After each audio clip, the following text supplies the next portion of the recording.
You are viewing video of one of the last public appearances by Oscar winner Gene Hackman, who has been notoriously reclusive in recent years. This is breaking news. Incredibly fresh information regarding the circumstances of his death has emerged this hour. One dog was found dead in the closet, 2 were still alive on the property, and there were pills scattered on the bathroom countertop. His front door was ajar. Hollywood and the world were rocked by the recent discovery of Gene Hackman and Betsy Arakawa at their Santa Fe home. Medical examiners have recently disclosed a tragic detail that adds a deep layer of misery to the acclaimed actor's last days, while initial accounts concentrated on the circumstances of their deaths. According to Hackman's autopsy, he had advanced Alzheimer's disease, so it's possible that he spent his last week alive not realizing that his wife had died.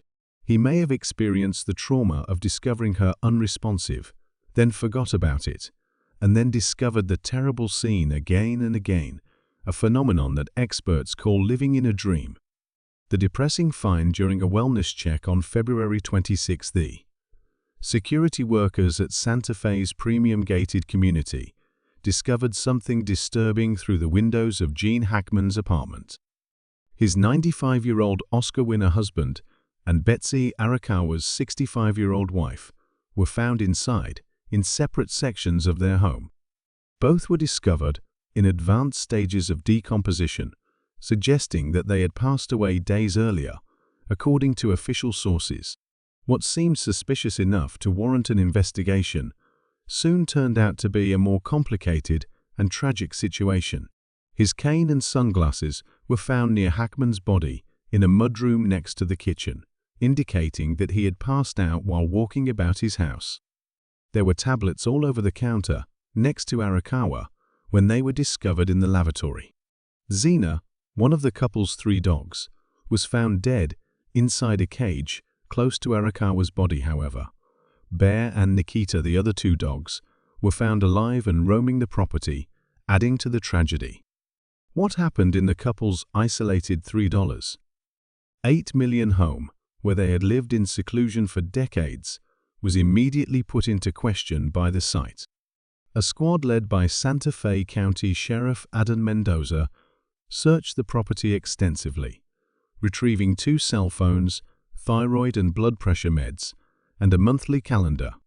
Investigators had to rely on medical evidence and limited external interaction to piece together the couple's last days, since no surveillance cameras were discovered on the premises.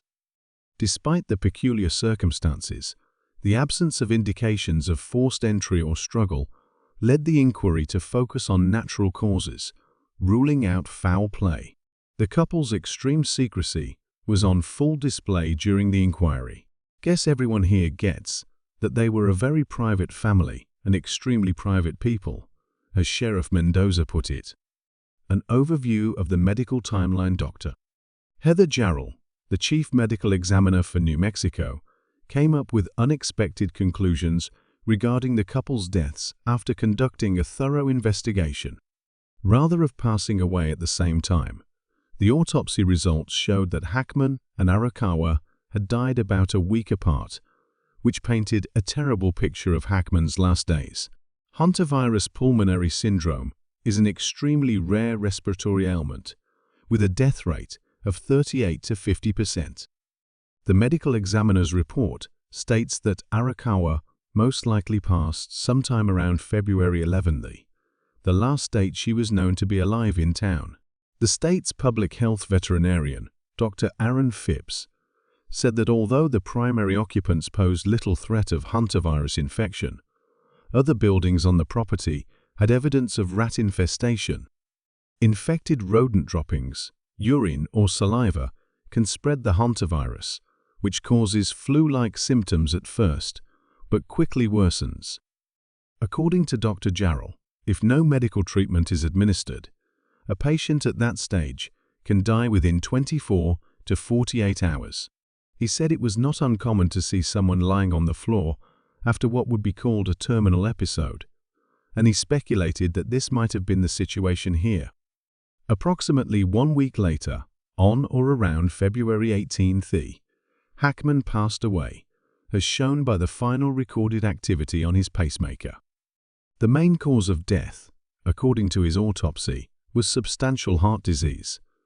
Advanced Alzheimer's disease was identified as a contributing factor. Hackman, in contrast to his wife, came back negative for the additional upsetting circumstances regarding his last days were uncovered by the medical inquiry. Tests revealed no indications of dehydration, but the lack of food in his stomach at the time of death indicated that he had not eaten recently. According to Sheriff Mendoza, there was no sign of a carer being present at the residence during that time. Dr. Jarrell said the man's health had been deteriorating due to serious heart disease, which he thought was the reason of his death. To solve the mystery and divide up the couple's huge fortune, the exact moment of their deaths would be pivotal. A reality check on Alzheimer's, concerning whether Hackman knew of his wife's death in his last days. Dr. Jarrell raised the most disturbing question during the autopsy. She acknowledged the difficulty of answering the issue and brought up the fact that he was likely unaware of her passing due to his advanced stage of Alzheimer's disease. The statement exposed the horrific truth that Hackman probably faced in his last week on Earth. While describing Hackman's encounter with the eerie expression living in a real occupational therapist, Catherine V. Pearsall, Ph.D., who has substantial expertise in dementia care, provided a detailed picture of those days. According to her, Hackman may have attempted to wake up his wife, but was either distracted by the dogs or something else in the room, so he was unable to do so. After some time had passed, he would go back to the scene of the horrific discovery and find her lying on the ground once more. All the way up to his death, he was probably caught in this vicious loop of discovery, distraction, and rediscovery. Dr. Brendan Kelly, a neurologist at UT Southwestern Medical Center who focuses on memory and cognition, provided some explanation as to why Hackman would not have been able to summon assistance despite the dire circumstances. It is possible for someone to be anxious or scared, but they may also be unable to perform the things that you or I would typically do, like calling a friend or neighbor, to help them feel better. There is a severe gap between an individual's emotional condition and their capacity to take action in the later stages of Alzheimer's disease. Fear, grief, and perplexity are still there, but they can't process them or act on them because they can't think clearly. The condition ruins the brain's capacity to pay attention, follow logical processes, and detect environmental signals. According to Mrs.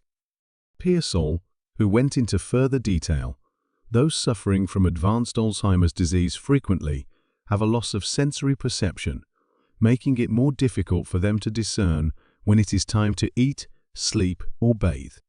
She elaborated on how, by this point in dementia progression, those signals are often inaccessible. It is possible that Hackman failed to eat at this time, as his already poor condition was further weakened by the lack of food in his stomach. According to Dr.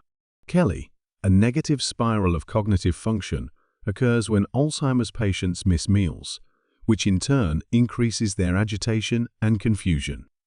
An inside look at people's private lives, exactly what killed 65-year-old Betsy Hackman. For over 20 years, Gene Hackman and Betsy Arakawa had made their Santa Fe house their base, consciously avoiding the limelight of Hollywood. Hackman retired from acting in 2004, and the couple has since lived in relative obscurity with their 3 dogs, rarely appearing in public. Even though it gave them the solitude they wanted, their isolation also played a role in how they died. The catastrophe that unfolded within their home went undetected for days, since they did not have frequent visits or check-ins.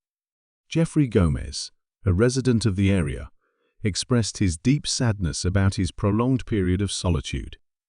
Leslie Hackman, the daughter of the late Hackman, reflected on their connection and thanked her stepmother from the bottom of her heart for her unwavering dedication to her father.